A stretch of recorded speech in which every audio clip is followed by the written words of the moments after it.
the wide open playoff race, the NBA Finals is two pretty similar topics. But the playoff race, I'll pull it up in the Eastern Conference.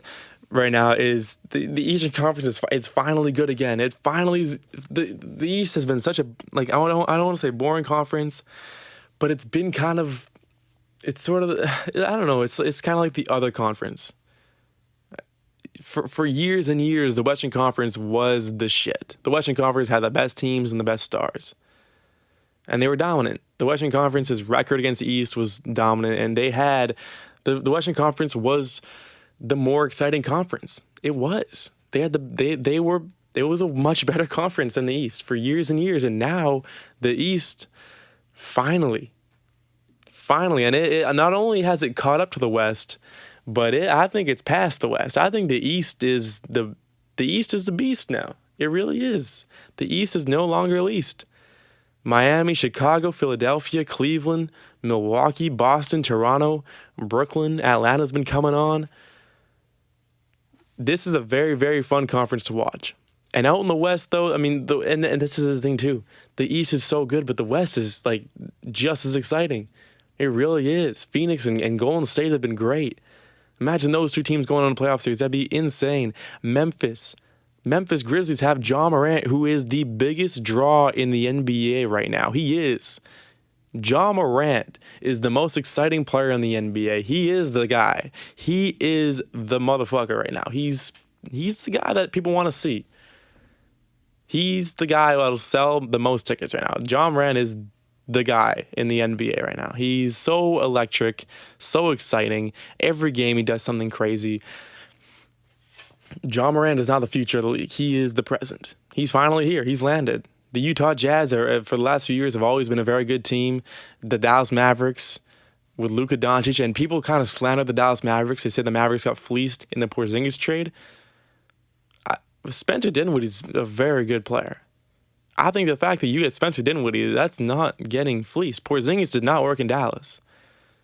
They didn't get very far. They didn't get far at all with Porzingis. They almost beat the Clippers last year, but that's because Luka Doncic literally carried his team. Doncic was insane last year in the playoffs and the year before that. Personally, I don't think the Mavericks got fleeced at all. I think Spencer Dinwiddie, for those of you who don't remember, was a very good basketball player back in Brooklyn, and he got hurt last year.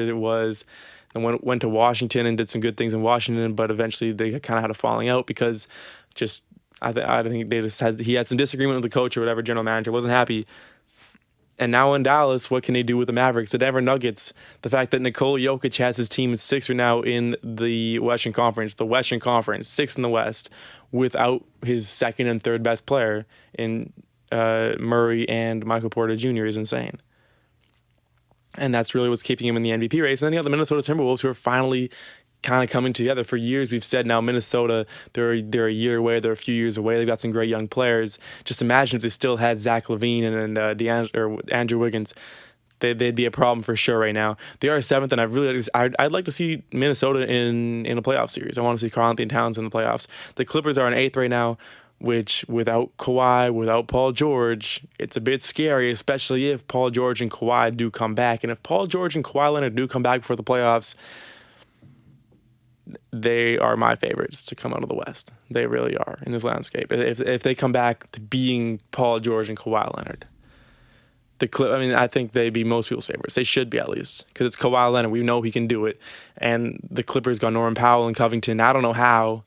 Portland, what the fuck are you doing with those trades? And then you got the Lakers there in 9th and Portland in 10th.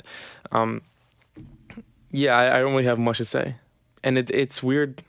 I think that with the Lakers struggling right now, because for me, as someone who's grown up in the LeBron James NBA, I'm always so used to having whatever team LeBron James is on is the favorites. And then everybody else is just fighting for second best. That's what it's been for years, like 10 years. That's what it's been. LeBron James is number one. His team is the best team, and they're the favorites to come out of the conference, and then everyone else is just fighting for second. But right now, with the Lakers struggling and LeBron James' team struggling, you gotta love how wide open the West is. You gotta love the kind of the changing of the, what's it called? Changing of the gear, the arm. changing of arms. I don't know. It's the next. LeBron James is on the out. I still give him 4 or 5 years of this league, but the next wave is coming in, and they're coming in hot right now. And yeah, again, in my notes I've just written, in the East, I could genuinely see 6 teams coming out of the East. There are 6 teams that have a shot of winning the Eastern Conference. There really are. And those 6 teams are Miami, Chicago, Philadelphia, Milwaukee, Brooklyn, and I'm going to throw the Boston Celtics in there because they have been very hot recently after having a terrible start to the year. The Celtics were some ass. Terrible before the year started, or before the new year. And really recently they've started to pick it up.